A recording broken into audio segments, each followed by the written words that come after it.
പത്തരമാറ്റ് സീരിയലിന്റെ ഇനി വരാൻ പോകുന്ന ഒരു അടിപൊളി സൂപ്പർ അപ്കമിംഗ് എപ്പിസോഡ് റിവ്യൂ ആണ് പറയുന്നത്.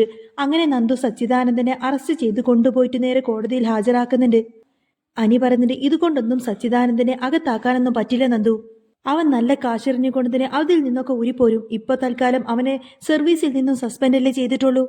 ഇനി ഒരിക്കലും അവൻ ആ പോലീസ് യൂണിഫോം തിരികെ ഇടാത്ത രീതിയിലായിരിക്കണം നിന്റെ പ്രവൃത്തി.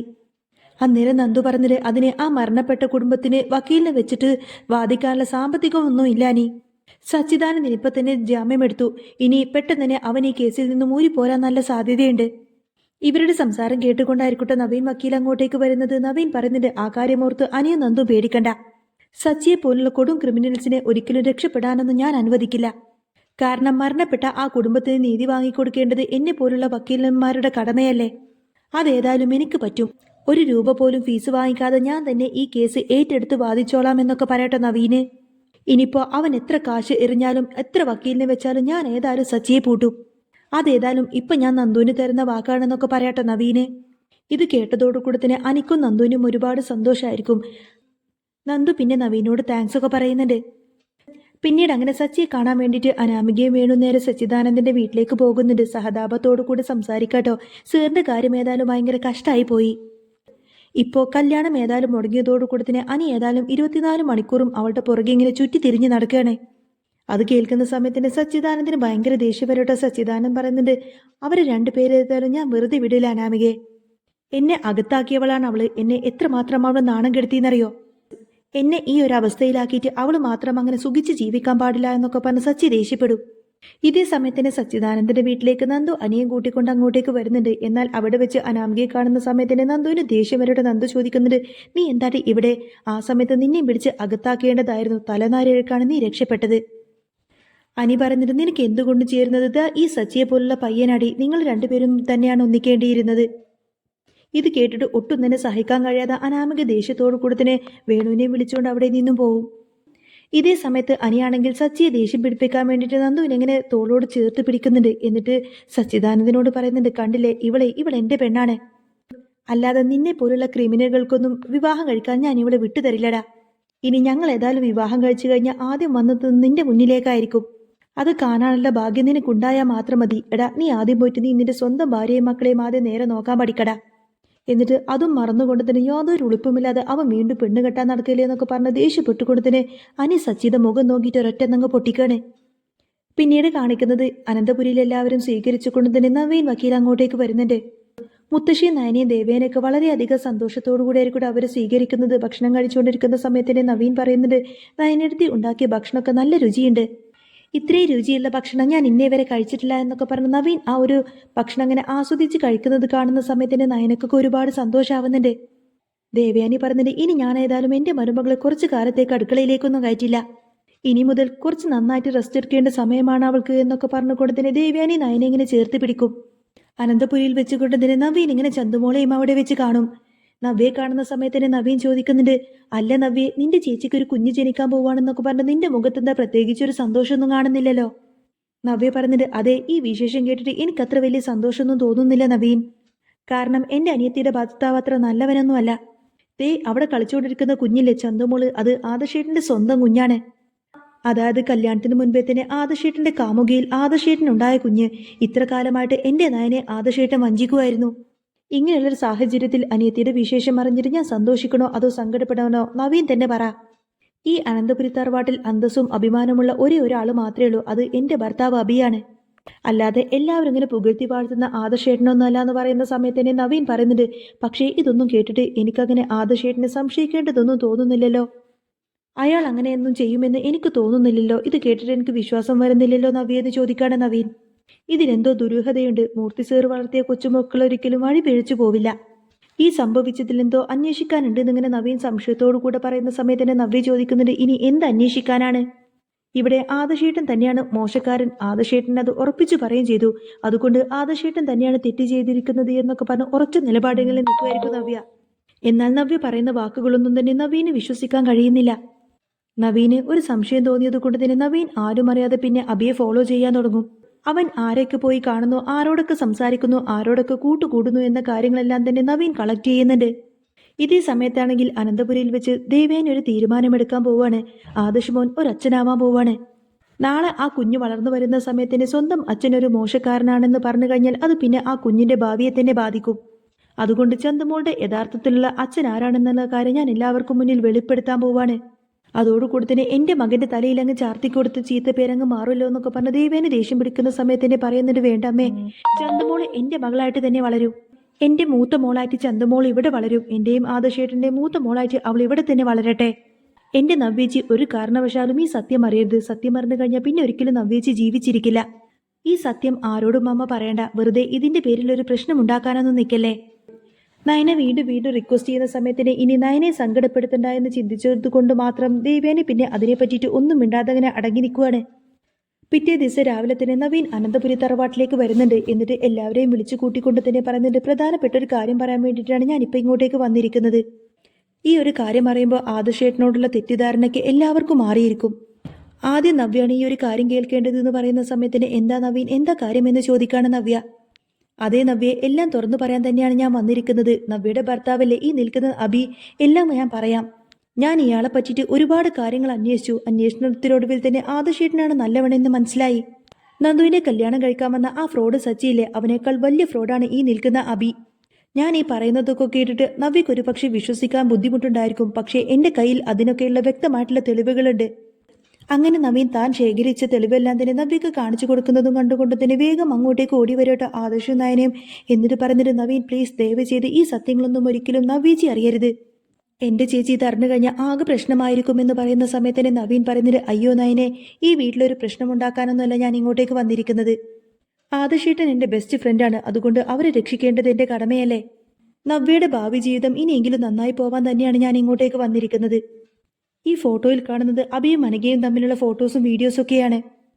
ഈ വീഡിയോസ് എല്ലാം കണ്ടതിന് ശേഷം നവ്യ തന്നെ പറ, ആദർശേട്ടനാണോ അതോ അബിയാണോ അനഘയുടെ കാമുകനെന്ന്. ഇനിയിപ്പോ ഈ തെളിവെല്ലാം തന്നെ എനിക്ക് എങ്ങനെ കിട്ടിയെന്നായിരിക്കും നവ്യ ചിന്തിക്കുന്നത്.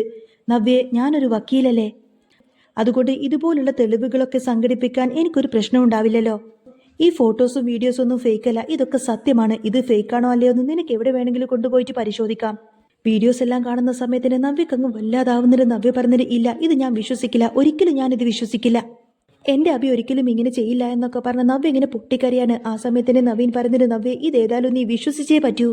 ഇതുപോലുള്ള ഫ്രോഡുകൾ ഇങ്ങനെ മുറുകെ പിടിച്ച് ജീവിക്കുന്നതിനും നല്ലത് നിനക്ക് ഒറ്റയ്ക്ക് ജീവിക്കുന്നതല്ലേ. അയാൾ ഡിവോഴ്സ് ചെയ്യുന്നത് തന്നെയാണ് നിനക്ക് നല്ലത്. നിന്റെ ജീവിതത്തിനും നിന്റെ കുഞ്ഞിന്റെ ജീവിതത്തിനും സേഫ് അതാണെന്നൊക്കെ പറഞ്ഞ് നവ്യൻ ഇങ്ങനെ നവ്യയെ ഉപദേശിക്കും. സത്യമെല്ലാം മനസ്സിലാക്കിയതിനു ശേഷം നവ്യക്കാണെങ്കിൽ കൺട്രോൾ പോലും ചെയ്യാൻ കഴിയുന്നില്ലട്ടോ. നേരെ അബിക്ക് നേരെ വന്നിട്ട് കരണം നോക്കിയിട്ട് ഒരൊറ്റ ഒന്നങ്ങ് പൊട്ടിക്കും. അതിനുശേഷം അബിയുടെ കോളർ പിടിച്ച് വലിച്ചിങ്ങനെ കൊണ്ടുവന്നുകൊണ്ട് തന്നെ ചോദിക്കുന്നുണ്ട്, എടാ ദുഷ്ട, അപ്പൊ നീ ഇത്ര കാലം എന്നെ ചതിക്കുമായിരുന്നില്ലേ? നീ ആ സച്ചിനേക്കാൾ വളരെ മോശം സ്വഭാവമാണല്ലോ. നീ അവനേക്കാൾ വലിയ ഫ്രോഡാണല്ലോ. എന്റെ നന്ദു ഏതായാലും നിശ്ചയത്തിന് മുൻപേ തന്നെ അവന്റെ പിടിയിൽ നിന്നും രക്ഷപ്പെട്ടു. പക്ഷേ എനിക്കതിന് സാധിച്ചില്ലല്ലോ നയനെ, ഇനി ഞാൻ എന്ത് ചെയ്യുമെന്നൊക്കെ ചോദിച്ചുകൊണ്ട് തന്നെ നവ്യ ഭയങ്കര സങ്കടപ്പെട്ട് തന്നെ പൊട്ടിക്കരയാണ്. നവീൻ പറയുന്നുണ്ട്, ഇനിയും വൈകിട്ടില്ല നവ്യെ, ഇവനേക്കാൾ നല്ലൊരു ചെറുപ്പക്കാരനെ നവ്യക്ക് ഇനിയും കിട്ടും. ഇവനെ കോടതി കയറ്റിയിട്ട് ഇവൻ ചെയ്തതിനുള്ള മാക്സിമം ശിക്ഷ വാങ്ങിക്കൊടുക്കണം. അതിന് എന്തിനും ഏതിനും ഞാൻ നവ്യയുടെ കൂടെ തന്നെ ഉണ്ടാവും. ഇതേ സമയത്ത് തന്നെ അബിയെക്കുറിച്ചിട്ടുള്ള സകല തെളിവുകളും നവീൻ SI നന്ദുവിന് ഫോർവേഡ് ചെയ്തിട്ടുണ്ടാവും. SI നന്ദു അങ്ങോട്ടേക്ക് വന്നിട്ട് അബിയെ അറസ്റ്റ് ചെയ്ത് കൊണ്ടുപോകുന്നുണ്ട്. എന്നാൽ ഇതും കണ്ടോണ്ട് നിൽക്കുന്ന സമയത്തിന് ജലജ കുട്ടുന്നതിന് സഹിക്കാൻ കഴിയുന്നില്ലട്ടോ. ജലജ വന്നിട്ട് ഇങ്ങനെ ഒച്ചപ്പാടുണ്ടാക്കുന്നുണ്ട്. ജലജ പറയുന്നുണ്ട്, ഇന്നലെ കയറി വന്ന ഒരു വക്കീൽ പറയുന്നത് കേട്ടിട്ട് ആരും എൻ്റെ മകനെ ഇവിടെ നിന്ന് കൊണ്ടുപോകരുത്. എൻ്റെ മകൻ ഒരിക്കലും അങ്ങനെ ഒരു തെറ്റൊന്നും ചെയ്യില്ല. ഇവനൊരു ചതിയനാണ്. അതുകൊണ്ട് എൻ്റെ മോനെ ആരും സംശയിക്കരുത്. ഇവിടെ ആദർശ് തന്നെയാണ് ചന്തുമോളുടെ അച്ഛനും അതുപോലെ തന്നെ അനഘയുടെ കാമകനൊക്കെ. നവ്യെ, ഇവരൊക്കെ പറയുന്നത് കേട്ടിട്ട് നീ ഒരിക്കലും എൻ്റെ അബിയെ അവിശ്വസിക്കരുത്. വക്കീലുമാർ സ്വന്തം നേട്ടത്തിന് വേണ്ടി എത്ര വേണമെങ്കിലും കള്ളം പറയും. അതുകൊണ്ട് ഇയാളെയാണ് ആദ്യം ഇവിടെ നിന്ന് ചവിട്ടി പുറത്താക്കേണ്ടത്. അനന്തപുരി തറവാടത്തിന് തകർക്കാൻ വേണ്ടി വന്ന വക്കീലാണിവന്. അല്ലെങ്കിലും ഈ വക്കീലന്മാരെയൊന്നും കുടിച്ച വെള്ളത്തെ പോലും വിശ്വസിക്കാൻ പറ്റില്ല. ഇയാൾക്ക് യാതൊരു കേസുമില്ലാത്തത് കൊണ്ടാണ് നമ്മൾ അങ്ങോട്ടേക്ക് കേസ് കൊടുക്കാഞ്ഞിട്ട് പോലും ഇയാൾ നിന്റെ ഡിവോഴ്സ് കേസ് ഏറ്റെടുക്കാൻ വേണ്ടിയിട്ട് ഇങ്ങോട്ടേക്ക് വന്നിരിക്കുന്നത്. നീ ഓരോ കള്ളങ്ങളും വന്ന് പറഞ്ഞ് എൻ്റെ മോൻ്റെ കുടുംബജീവിതം എങ്ങാനും തകർക്കാൻ നോക്കിയാലുണ്ടല്ലോ എന്നൊക്കെ പറഞ്ഞുകൊണ്ട് തന്നെ ജലജ ദേഷ്യപ്പെട്ട് നവീനെ അടിക്കാൻ വേണ്ടിയിട്ട് ഇങ്ങനെ കയ്യോങ്ങി വരും. എന്നാൽ അതും കണ്ടുകൊണ്ട് വരുന്ന മുത്തശ്ശന് ദേഷ്യം വന്നുകൊണ്ടതിന് ജലജയെ പിടിച്ചങ്ങ് പൊട്ടിക്കാണ്. മിണ്ടിപ്പോവരുത്, ഇനി നിന്റെ ശബ്ദം പുറത്തേക്ക് കേൾക്കരുത് ജലജെ. നവീൻ മോൻ എന്ന് പറയുന്നത് എൻ്റെ സ്വന്തം കൊച്ചുമോന് തുല്യമാണ്. അവനെ അടിക്കാൻ നിനക്ക് എന്താടി അവകാശം? താൻ ഇനി എന്തൊക്കെ തന്നെ പറഞ്ഞാലും ഇവിടെ അബി തന്നെയാണ് കള്ളൻ, അവൻ തന്നെയാണ് ഫ്രോഡ്. അവൻ തെറ്റ് ചെയ്തിരിക്കുന്നു എന്ന കാര്യം നവീൻ തെളിവ് സഹിതം പറഞ്ഞതല്ലേ, പിന്നെ നീ എന്താ അത് അംഗീകരിക്കാത്തത്? ശരിക്കും നിന്റെ മോനെ ഇവിടെ നിന്നും അടിച്ചു പുറത്താക്കുന്നതിനൊപ്പം തന്നെ നിന്നെയും ഇവിടെ നിന്നും അടിച്ചു പുറത്താക്കേണ്ടതാണ്. മര്യാദക്ക് അടങ്ങി ഒതുങ്ങി ഇവിടെ നിൽക്കുന്നതാ നിനക്ക് നല്ലത് എന്നൊക്കെ പറഞ്ഞ് ജലജയുടെ വായ അടപ്പിക്കാട്ടെ മുത്തശ്ശൻ. ഇതേ സമയത്ത് തന്നെ കനകദുർഗ പറഞ്ഞിട്ട് നന്ദുമോളെ വിവാഹം അന്വേഷിച്ചിട്ട് ഇനി ഏത് പയ്യന്മാര് വന്നാലും ഒരിക്കലും ഞാൻ ഇനി അവരെയൊന്നും വിശ്വസിക്കില്ല ഗോവിന്ദേട്ടാ. നവ്യയുടെ കാര്യം ഒരിക്കലും എനിക്ക് മറക്കാൻ പറ്റുന്നില്ല. ഇനിയൊരു പക്ഷേ അവനെ പോലുള്ള ആരെങ്കിലുമായിരിക്കും ഈ വീട്ടിലേക്ക് കല്യാണാലോചനയുമായിട്ട് കയറി വരുന്നത്. ഗോവിന്ദൻ പറഞ്ഞിട്ട് പരിചയമില്ലാത്ത ആരെയും ഇനി ഞാൻ ഈ വീട്ടിലേക്ക് കയറ്റില്ല. എനിക്കും എൻ്റെ മകളുടെ ഭാവി തന്നെയാണ് വലുത്. അവൾക്ക് ചേരുന്ന പയ്യൻ അതിപ്പോ ഇനി അനിയാണെങ്കിൽ അത് തന്നെ, ആ ഒരു ബന്ധം തന്നെ നമുക്ക് നടത്തി കൊടുക്കാമെന്നൊക്കെ പറയട്ടെ ഗോവിന്ദൻ. എന്നാൽ കാര്യങ്ങളൊക്കെ ഏകദേശം ഇത്രയൊക്കെ ആയ സ്ഥിതിക്ക് കനകദുർഗയുടെ മനസ്സിലും ചെറിയൊരു അയവൊക്കെ വരികയാണ്. ഇനി അവർ തമ്മിൽ ഒന്നിക്കുന്നതാണ് എല്ലാവർക്കും താല്പര്യമെങ്കിൽ അങ്ങനെ ആയിക്കോട്ടെ എന്നൊക്കെ ചിന്താഗതിയായിരിക്കട്ടെ കനകദുർഗക്ക്. ഇതേ സമയത്ത് തന്നെ അനി വന്നിട്ടിങ്ങനെ അച്ഛനോട് പറഞ്ഞിട്ട്, അച്ഛാ ഇനി എൻ്റെ ജീവിതത്തിൽ എനിക്കൊരു കല്യാണം ഉണ്ടെങ്കിൽ അത് നന്ദുവുമായിട്ടായിരിക്കും, അല്ലാതെ ഞാൻ ആരെയും കല്യാണം കഴിക്കില്ല അച്ഛാ. കല്യാണത്തിന്റെ പേര് പറഞ്ഞ് നിങ്ങൾ ആരും എന്നെ നിർബന്ധിക്കാൻ നിൽക്കരുത്. ഇവരുടെ സംസാരം കേട്ടുകൊണ്ട് തന്നെ ജാനകി അങ്ങോട്ടേക്ക് വന്നു പറഞ്ഞിട്ട്, നന്ദുവിനെ ഒരിക്കലും എൻ്റെ മരുമകളാക്കാൻ എനിക്ക് താല്പര്യമില്ലടാ. എൻ്റെ കൂട്ടുകാരിയുടെ ഒരു മകളുണ്ട്, അവളിപ്പോൾ ജർമ്മനിയിൽ നിന്ന് നാട്ടിലേക്ക് വന്നിട്ടുണ്ട്. അവളുമായിട്ട് ഞാൻ നിന്റെ കല്യാണം ഉറപ്പിക്കാൻ പോവാണ്. ഇനി നിന്റെ സമ്മതം ഏതായാലും എനിക്ക് നോക്കേണ്ട ആവശ്യമൊന്നുമില്ല. നീ ആയിട്ട് കൊണ്ടുവന്നതായിരുന്നില്ലേ അനാമിക മോളെ, അതുകൊണ്ട് ഇനി നിനക്ക് വേണ്ട പെണ്ണൊക്കെ ഞാൻ സെലക്ട് ചെയ്തോളാം. ഏതായാലും നിന്റെ കല്യാണം ഞാൻ തീരുമാനിക്കുമെന്നൊക്കെ പറയുന്നത് കേൾക്കുന്ന സമയത്തിന് അജയന് ദേഷ്യം വന്നിട്ട് നേരെ ജാനകിയുടെ അടുത്തേക്ക് വന്നിട്ട് കർണം തീർത്തൊരൊറ്റന്നങ്ങ് പൊട്ടിക്കും. എന്നിട്ട് പറഞ്ഞിട്ട്, ജാനകി നീ മിണ്ടാതിരിക്ക്, അവൻക്ക് കല്യാണാലോചനമായിട്ട് നീ വരണ്ട. ഇനി എൻ്റെ മോൻ്റെ കാര്യങ്ങളൊക്കെ ഞാൻ തീരുമാനിച്ചോളാം. നീ മര്യാദക്ക് അടങ്ങി ഒതുങ്ങി ഇവിടെ നിന്നാ മതി. അതെ, ഇവന്റെ കാര്യം ഞാൻ നോക്കിക്കോളാം. ഞാൻ പറയുന്നത് നീ എന്ന് അനുസരിച്ചോളണം, അല്ലെങ്കിൽ പിന്നെ നിന്നെ ഇപ്പൊ തന്നെ നിന്റെ വീട്ടിൽ ഞാനങ്ങ് കൊണ്ടുപോയി വിടും. അങ്ങനെ ജാനകി പേടിച്ചു വിറച്ചുകൊണ്ട് തന്നെ അജയനോട് ആ ഒരു കാര്യത്തിന് സമ്മതം മൂളാണ്. ജാനകി പിറ്റേ ദിവസം തന്നെ ഒരു വാശി തീർക്കാൻ എന്ന രീതിയിലായിരിക്കട്ടോ അനിയെയും അതുപോലെ തന്നെ ജാനകിയും കൂട്ടി നേരെ പെണ്ണ് ചോദിക്കാൻ വേണ്ടി നന്ദുവിന്റെ വീട്ടിലേക്ക് ചെല്ലുന്നത്. നന്ദുവിന്റെ വീട്ടിലെത്തിയതിനു ശേഷം ജാനകി ഇങ്ങനെ മുഖം വീർപ്പിച്ച് നിൽക്കുന്ന സമയത്തിന് അജയൻ ദേഷ്യപ്പെടുന്നുണ്ട്. എന്താ ജാനകി നീ ഇങ്ങനെ നോക്കി നിൽക്കുന്നത്? മര്യാദക്ക് ഞാൻ പറഞ്ഞതുപോലെ നീ അങ്ങ് പറഞ്ഞാൽ മതി. അന്നേരം ജാനകി മറ്റ് നിവൃത്തിയില്ലാത്തത് കൊണ്ട് തന്നെ ചിരിക്കുന്നതായി അഭിനയിച്ചുകൊണ്ടായിരിക്കട്ടെ നന്ദുവിന്റെ വീട്ടിലേക്ക് കയറി ചെല്ലുന്നത്. അജയൻ വീണ്ടും ജാനകി മാത്രം കേൾക്കാനായിട്ട് പറയുന്നുണ്ട്. എന്താണ് ഞാൻ പറഞ്ഞതൊക്കെ നിനക്ക് ഓർമ്മയില്ലേ? ഞാൻ പറഞ്ഞു തന്നതുപോലെ വേണം നീ ഇവരോട് പെരുമാറാനും സംസാരിക്കാനും. എന്താണ് നോക്കി പേടിപ്പിക്കുന്നത്? മര്യാദക്ക് ഞാൻ പറഞ്ഞ പോലെ ചെയ്തു, അല്ലെങ്കിൽ പിന്നെ എൻ്റെ തനി സ്വഭാവം നീ അറിയുമെന്നൊക്കെ പറഞ്ഞ് ജാനകി ഇങ്ങനെ ഭീഷണിപ്പെടുത്തുന്ന സമയത്തിന് ജാനകിക്ക് ആകെ പേടിയാവും. ജാനകി നല്ല സന്തോഷം അഭിനയിച്ചുകൊണ്ട് തന്നെ വളരെ നല്ല രീതിയിലായിരിക്കട്ടോ കനകദുർഗയോടും ഗോവിന്ദനോടും പെരുമാറുന്നത്. ജാനകി പറയുന്നുണ്ട്, കനകദുർഗെ, ഗോവിന്ദ, നിങ്ങൾ രണ്ടുപേരും കഴിഞ്ഞ കാര്യങ്ങളൊക്കെ മറക്കണം. കഴിഞ്ഞ കാര്യങ്ങളൊന്നും നിങ്ങൾ ഒരിക്കലും മനസ്സിൽ വെച്ചേക്കരുത്. എനിക്കിപ്പോൾ നന്ദുമോളോട് യാതൊരുവിധ ദേഷ്യവുമില്ല. നിങ്ങളുടെ മകളെ എൻ്റെ മരുമകളാക്കാൻ എനിക്ക് പൂർണ്ണ സമ്മതമാണ്. ഞാൻ അവളെ മരുമകളായി അംഗീകരിച്ചു കഴിഞ്ഞു. ഞാൻ അവളെ പൊന്നു പോലെ നോക്കും. നിങ്ങൾക്ക് സമ്മതമാണെങ്കിൽ അടുത്ത മുഹൂർത്തത്തിൽ തന്നെ നമുക്ക് അവരുടെ രണ്ടുപേരുടെയും കല്യാണം നടത്തി കൊടുത്താലോ എന്നിങ്ങനെ ജാനകി ചോദിക്കുന്നത് കേട്ടിട്ട് ഒട്ടും തന്നെ വിശ്വസിക്കാൻ കഴിയാതെ ഇങ്ങനെ ഷോക്ക് ഏറ്റതുപോലെ നിൽക്കുമായിരിക്കട്ടോ കനകദുർഗയും ഗോവിന്ദനും. ഇതെല്ലാം കേട്ടോണ്ട് നിൽക്കുന്ന സമയത്തിന് നന്ദുവിന് ഭയങ്കര സന്തോഷമായിരിക്കും. അങ്ങനെ എല്ലാവരുടെയും സമ്മതപ്രകാരം തന്നെയായിരിക്കട്ടോ അനിയുടെയും നന്ദുവിൻ്റെയും വിവാഹം നടക്കുന്നത്. നന്ദുവിന്റെ വിവാഹം കഴിയുന്നതോടുകൂടി തന്നെ നയനയുടെ പ്രഗ്നൻസിയിൽ ചില കോംപ്ലിക്കേഷൻസ് ഒക്കെ വരുന്ന ഒരു അടിപൊളി സൂപ്പർ എപ്പിസോഡൊക്കെ ഇനി വരാൻ പോകുന്നുണ്ട്. അപ്പോൾ നിങ്ങൾക്ക് ഈ ഒരു ചാനൽ ഇഷ്ടമാവുകയാണെങ്കിൽ സബ്സ്ക്രൈബ് ചെയ്യാനും സപ്പോർട്ട് ചെയ്യാനൊന്നും മറക്കല്ലേ.